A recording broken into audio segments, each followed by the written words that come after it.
Et on retrouve Bertrand et son invité.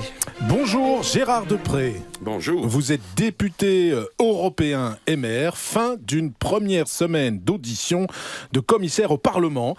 Des auditions parfois assez accrochées. 5 commissaires au total, Gérard Depré, ont vu leur nomination gelée dans l'attente d'explications complémentaires devant les parlementaires. 5 commissaires issus des plus grandes familles politiques européennes. C'est un peu œil pour œil, dent pour dent au Parlement européen pour l'instant, Gérard Depré ? Pas uniquement. Je veux dire, il y a un aspect comme celui-là, oui, les démocrates chrétiens, les conservateurs du PPE ont prévenu les socialistes, si vous attaquez un commissaire de mon camp, ben, je prendrai en otage un commissaire de votre camp. Oui, vous êtes un peu au balcon, les libéraux, dans cette affaire. On est plutôt au balcon pour une raison simple, c'est que nous n'avons pas de candidats commissaires qui posent les problèmes objectifs que posent un certain nombre de candidats proposés par d'autres familles. Il y a une audition assez flébarde de la commissaire tchèque qui est de votre camp, libéral, qui a été recalée. Oui. Je dirais, elle n'était pas particulièrement brillante. On ne peut pas dire qu'elle ait commis beaucoup d'erreurs, mais elle ne donnait pas une impression générale d'un excès de conviction et d'un excès de maîtrise du dossier. Mais elle ne posait pas un problème objectif, comme peut le poser, par exemple, M. Arias Cañete, l'Espagnol du PPE. Il vous pose un problème à vous, notamment, on va donner les 2 cas les plus emblématiques qui ont fait problème cette semaine au Parlement européen. Il y a l'Espagnol Cañete que vous avez évoqué, commissaire à l'énergie notamment, qui a des intérêts manifestement dans l'énergie pétrolière. Est-ce que ça vous dérange, vous, fondamentalement, ce cas-là ? Gérard Depré. Écoutez, oui, ça me dérange. Comme il y en a d'autres qui me dérangent, d'ailleurs. On va en parler. On va en parler. Mais parlons de celui-là. Alors, parlons de celui-là. Parce que quel est le principe de l'audition ?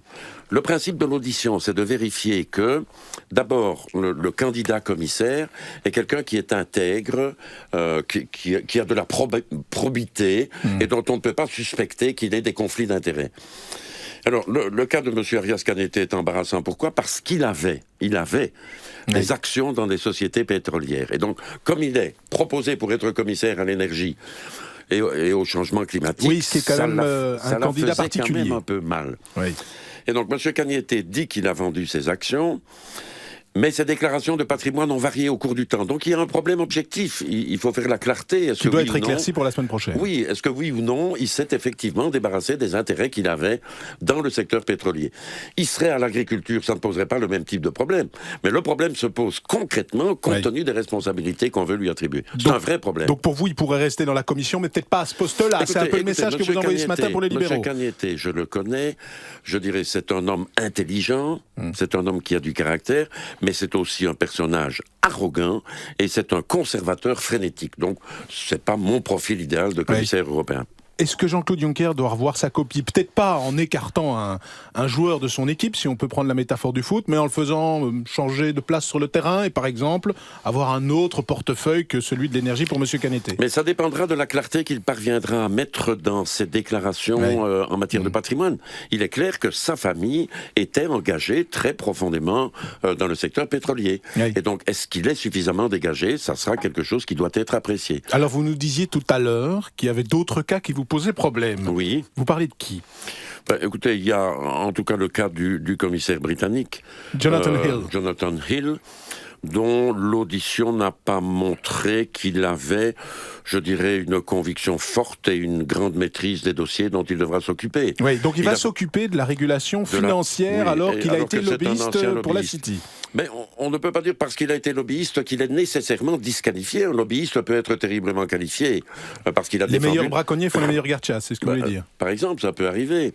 Donc je ne le suspecte pas nécessairement, mais je veux dire, son audition n'a pas fait apparaître que c'était quelqu'un qui avait une maîtrise d'un dossier qui est quand même stratégique. Il faut avouer que la réglementation du secteur financier, c'est un objectif important pour l'Union européenne et qui est fondamental demain pour remettre de l'ordre dans le secteur financier. Oui, là aussi, il faudra que Jean-Claude Juncker revoie sa copie ? Mais de toute façon, je n'ai pas dit, ni pour M. Non, mais c'est pour ça que je vous pose la question. Non, je n'ai pas dit qu'il fallait revoir la copie. M. Jonathan Hill est convoqué pour une nouvelle audition. Donc, il n'est pas évident que M. Cañete aura une nouvelle audition, il doit répondre à des questions écrites et il doit faire la clarté sur son patrimoine. Le seul qui, pour l'instant, a une deuxième cesse à repasser, c'est Jonathan Hill. Oui, c'est parce qu'on a l'impression, je suis insistant là-dessus, mais que au Parlement européen, les familles posent des questions questions assez dures et critiques sur certains commissaires. Moscovici aussi a été lourdement hier questionné, notamment par l'aile droite du Parlement, lui disant qu'il n'était pas capable vraiment de mettre de l'ordre dans les budgets nationaux alors qu'il avait été en France aux manettes et qu'il n'avait pas réussi à le faire. Mais qu'au final, ça ne changera rien parce que personne n'osera vraiment attaquer la composition politique de l'équipe Juncker qui est largement soutenue au Parlement. Est-ce que tout ça, c'est du théâtre ? Non, il n'y a pas que du théâtre. Le vrai problème, c'est que le scénario dans lequel on est un scénario foireux, si vous voulez. Je m'explique. Expliquez-vous, oui. Jean-Claude Juncker a été choisi par les chefs d'État et de gouvernement comme étant le candidat président de la Commission. Et il a reçu l'aval du Parlement européen. Bien. Une fois qu'il a été choisi et qu'il a reçu l'aval du Parlement, il doit composer une équipe. Mais il ne compose pas son équipe librement. Donc il n'a pas le choix de son équipe. C'est comme si quelqu'un qui doit diriger une équipe de football, ce sont les différents clubs qui disaient « tu me mets celui-là à telle place, tu me mets celui-là à telle place, et comme gardien de but, je veux celui-là ». Il n'y a pas moyen de faire une équipe cohérente avec ça. Donc Jean-Claude Juncker se trouve simplement avec des candidats qui ont été désignés par les États membres, et la seule liberté qu'il a, c'est de les affecter à un certain nombre de portefeuilles en leur disant « toi, tu vas faire ceci, toi... » Et encore, les gouvernements font pression sur lui à ce moment-là. Il est clair, par exemple, que le gouvernement français et la famille socialiste a fait une pression maximale pour que M. Moscovici occupe la responsabilité. Mais ce qui se passe maintenant au Parlement, ça ne changera rien. Attendez. Et donc, qu'est-ce qu'il peut faire, Jean-Claude Juncker ? Peut-être qu'il aimerait que le Parlement européen recale l'un ou l'autre. À propos desquels il n'a pas eu le choix. Et c'est là que le jeu devient compliqué, parce que nous ne pouvons pas récuser en caractère individuel, contrairement à ce qui se passe aux États-Unis, où le Sénat, lorsqu'il fait des auditions, et qui, manifestement, il y a quelqu'un qui est proposé comme secrétaire d'État et qui n'a pas les qualités, le Sénat peut le récuser. Ici, nous ne pourrons récuser globalement que la Commission. Donc nous envoyons un certain nombre de signaux, et ces signaux sont plus ou moins forts, selon que le candidat proposé n'est pas particulièrement compétent ou traîne des casseroles. Et puis à partir de là, malheureusement, il y a le jeu politique qui intervient, une famille politique dit à l'autre, tu veux tuer Cagnette, fais attention, je vais avoir la tête de Moscovici. Et ça, c'est le côté un peu moche, je dirais, de la mécanique dans laquelle on est. Allez, et la suite de tout ça, ce sera début de semaine prochaine, Gérard Deprez, puisque les auditions se poursuivent. Il y aura un vote après tout ça. On quitte un peu l'Europe, Gérard Deprez, pour avoir votre regard sur ce qui se passe en Belgique. Chaque jour, on pense que cette négociation fédérale va se terminer, et puis elle met toujours un jour de plus. Est-ce qu'il y a de la méfiance qui s'est installée ? Non. Vous savez, j'ai une certaine expérience des négociations gouvernementales. Ceux qui ont un certain âge se souviendront que j'ai participé à la formation de plusieurs gouvernements. Et même notamment des gouvernements de centre-droit. Même à l'époque, notamment, qui n'étaient pas les plus mauvais, d'ailleurs, je tiens à le préciser. Et donc, j'ai participé à des formations de gouvernement qui ont duré sensiblement plus longtemps que cette période-ci.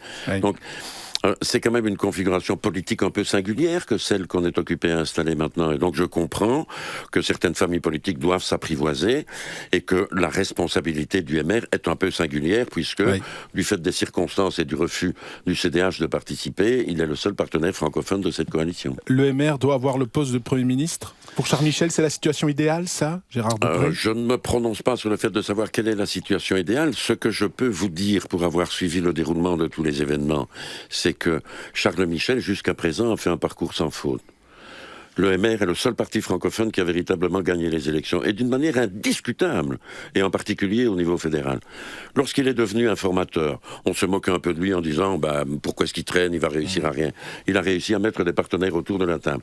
Et puis maintenant, en collaboration avec Chris Peters, il parvient à quasiment, on est à deux doigts de conclure, à faire un programme politique.